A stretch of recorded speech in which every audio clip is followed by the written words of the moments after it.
Hey guys, AJ Hazy here, and welcome back to the Vantage Report. This is our first report of 2023, and I'm excited to do a deep dive into the stats and let you know exactly what's going on in our central Okanagan real estate market. So, starting with sales, we have had a pretty slow start to the year. January saw only 166 sales. Compare that to over 400 sales the same time last year. You can see that we're down over 60% in total sales volume. Now, at the same time, when you look at active listings, we're currently sitting at over 1,800 listings when comparatively this time last year, we were at 900 or so. So what that means is we've got twice as much inventory and less than half as many sales. So that's a pretty big difference in the absorption rate.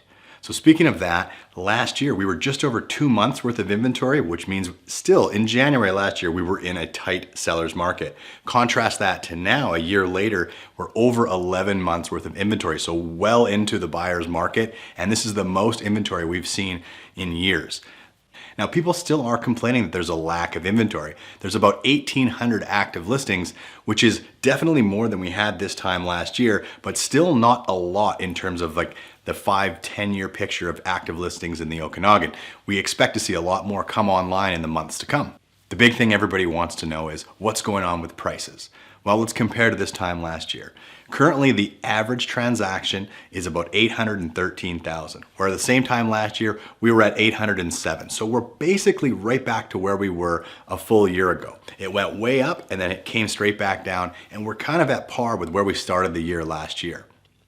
Now, the big difference though is in the average negotiation. Last year, you were seeing things sell right at list price. They were selling quickly and for full list. Now we're seeing things stay on the market a little bit longer. It's taking well over 40 days for the average listing to sell, and we're seeing discounts of about 3.5%. So that's a pretty big difference. Discounts aren't the whole story. As I shared in my last Vantage report, there was this big disparity between where sellers' expectations were, what they originally listed at, which was about 1.2 million, and where the average single family home sold, which was down about 930,000. Now they're a little more realistic, asking about $1,060,000, and we're seeing the sales taking place a little closer to the list price now at around $980,000 for the average single family home. So what that means is still just over 8% in total discounting, but it's nowhere near the over 20% gap between sellers' expectations and buyers. So that means that things are normalizing. Sellers are kind of getting realistic with their pricing, and buyers are understanding that the prices have adjusted and that they can come in and pay relatively close to the new pricing and still get a great deal. Now, not all property types have performed equally. Single family homes have been falling at a pretty fast rate, whereas townhomes are basically holding their own. They're still right around, the average townhome is still right around 750,000, so not losing much ground in the townhomes. And that's because many people who would have otherwise bought a home, now the interest rates have compressed them down into that townhouse buyer bracket. And so you're seeing that people who need more than sort of the average 2-bedroom condo are going the townhouse route. So that's really bolstering that part of the market. Now, condos have done fairly well as well. Not as good. They are down 5%. And so we are seeing still the condo market's very healthy. But the real unsung hero of the market right now is a townhome. So I'm telling folks, if you bought a townhome 2-3 years ago and you wanted to take that step up now, if that was a stepping stone property for you to get up into a single family home, now's the perfect time to do that. This is what we call a move up market. So great arbitrage play for anybody currently in a townhome looking to get to maybe a larger home that would have been 1.5 before, maybe now it's 1.2. So great opportunities in that. So it's no secret that interest rates are a big influencing factor in what's going on. And we've seen posted rates, around 6% now, whereas a year ago we were still in the 2s. So this has really changed the affordability picture for people, and that's why prices have to come down.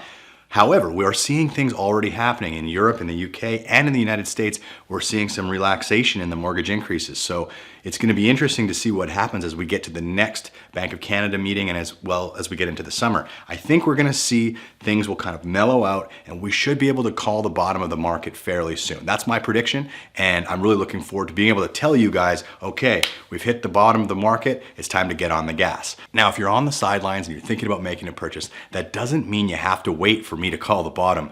You can make a great deal on real estate right now, particularly as we head into spring and we'll see more and more inventory. There's going to be lots of choice and there's going to be lots of sellers, depending on their circumstances, who are willing to give you a great deal and have you negotiate great terms on that agreement. So you can be smart about how you negotiate at this point in time and even price in a little bit of risk when you're making your offers. Now for sellers, we really believe there's going to be a flurry of inventory that's going to happen this year. And so getting a little bit ahead of that right now might not be the worst idea, because obviously as you compete with your neighbors for a scarce amount of buyers, you're going to be competing in tens of thousands of dollars. So getting ahead of that before listings get well above 2,000 listings would be a wise idea. So if you're curious about what your home might sell for in today's market, you can start that with our handy new tool. We've got a great new tool for doing that. So check that out. There's a link below.